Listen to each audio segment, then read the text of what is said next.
história do nascimento de Isaac não começa numa sala de parto. Começa muito antes. Começa com uma promessa feita a um homem que já tinha idade para ser avô e uma mulher que já tinha se acostumado a não ser mãe. Abraão e Sara carregavam algo que muita gente conhece bem: o peso do tempo. Os anos tinham passado e com eles alguns sonhos tinham sido guardados numa gaveta lá no fundo do coração. Eles não eram um casal jovem apaixonado planejando o futuro. Eram um casal envelhecido, marcado por estrada, poeira e espera. Quando Deus apareceu a Abraão pela primeira vez e prometeu que faria dele uma grande nação, talvez ainda houvesse espaço para imaginar: quem sabe um dia, quem sabe ainda dá tempo. Mas o tempo passou, e passou de novo, e de novo. E cada ano que chegava, chegava com uma lembrança silenciosa. Sara continuava sem filhos. Um dia, Deus levou Abraão para fora da tenda, no meio da noite, e disse: olhe para o céu, conte as estrelas se puder, assim será a sua descendência. Abraão olhou para cima. O céu do deserto era um mar de luz, incontáveis pontos brilhando numa escuridão profunda. E ali, no meio daquela visão, Abraão acreditou. Ele não tinha um filho nos braços, mas carregava uma promessa dentro da alma. O problema é que a promessa demorava, e quando a promessa demora, a mente humana começa a tentar ajudar. Saranday teve uma ideia bem humana, bem terrena, bem lógica. Ela disse algo como: talvez Deus queira te dar filhos por meio da minha serva. Fique com Hagar, tenha um filho com ela. Parecia solução, parecia atalho, parecia forma de resolver o que Deus ainda não tinha feito. Hagar engravidou, nasceu Ismael, e por um tempo, talvez, alguém tenha pensado: pronto, tá resolvido, o filho prometido chegou. Mas Deus não tinha esquecido o que Ele mesmo tinha falado. A promessa não era apenas um filho qualquer, era um filho com Sara, uma nação que nasceria do improvável, não do improviso. Anos depois, quando Abraão já tinha quase 100 anos e Sara estava com cerca de 90, o Senhor voltou a visitá-los de uma forma bem marcante. Imagine a cena, um dia comum no acampamento. Calor, poeira, rotina. Abraão vê 3 homens se aproximando. Ele corre, oferece água, comida, descanso à sombra. Ele não sabe exatamente quem são, mas percebe que aquilo não é uma visita comum. Durante a refeição, um deles diz: daqui a 1 ano voltarei, e Sara, sua esposa, terá um filho. Sara estava ouvindo de dentro da tenda. Quando escutou aquilo, riu. Não um riso de deboche aberto, mas aquele riso interno, meio incrédulo, meio defensivo. Ela pensou: logo eu?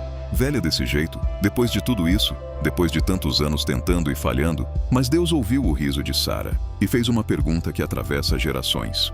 Por que Sara riu? Há alguma coisa impossível para o Senhor? Essa pergunta não foi só para ela, foi para todo mundo que um dia duvida em silêncio. Para todo mundo que olha para o relógio e acha que Deus perdeu a hora. O tempo passou mais uma vez, mas dessa vez a espera tinha outra cor. Não era mais uma espera vazia, era uma espera grávida de promessa, literalmente. Um dia, Sara começou a perceber que algo estava diferente. O corpo, antes acostumado ao ciclo da esterilidade, agora dava sinais de vida. Um enjoo aqui, um cansaço ali, até que veio o sinal que ela nunca tinha visto, um movimento por dentro. Um toque leve no ventre, depois outro. Um giro, uma mexida, um empurrãozinho interno. O impossível estava se mexendo dentro dela. Ela, que já tinha se visto como a que não pode, agora carregava o futuro nos braços por dentro. As mãos enrugadas tocavam a própria barriga como se confirmassem a cada dia: está acontecendo mesmo, Deus não esqueceu. Os meses foram passando e o acampamento deve ter mudado de clima. As conversas à noite, as risadas, os olhares curiosos em direção à tenda de Sara. Um misto de espanto, alegria e incredulidade. Até que o dia chegou.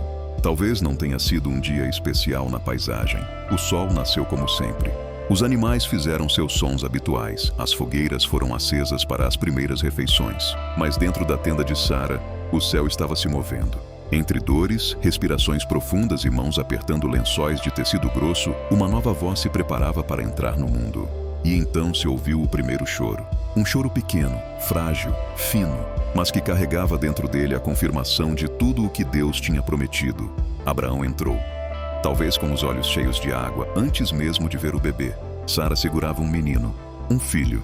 O filho, ele o tomou nos braços, e naquele momento, o peso de anos de espera encontrou descanso. Deus tinha cumprido, contra toda a lógica, contra toda a estatística, contra toda a opinião, contra todo o diagnóstico. Deus tinha cumprido. Eles deram ao menino o nome de Isaque. Ele ri.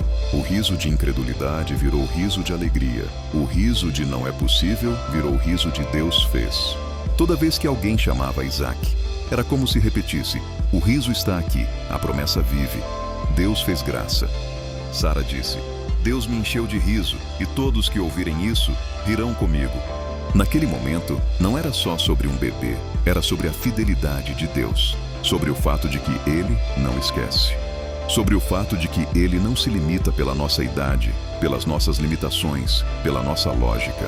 Isaque cresceu como um lembrete vivo de que Deus é capaz de ressuscitar sonhos que já tinham sido enterrados, de que Ele pode começar algo novo quando a gente acha que a fase de começar já passou.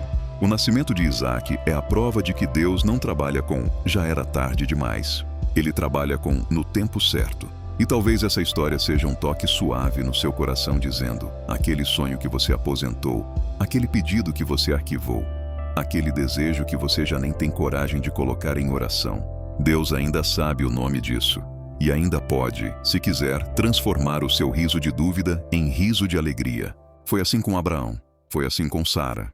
E o choro de um bebê numa tenda simples virou um marco na história da humanidade. Fim da Cope, não alterar.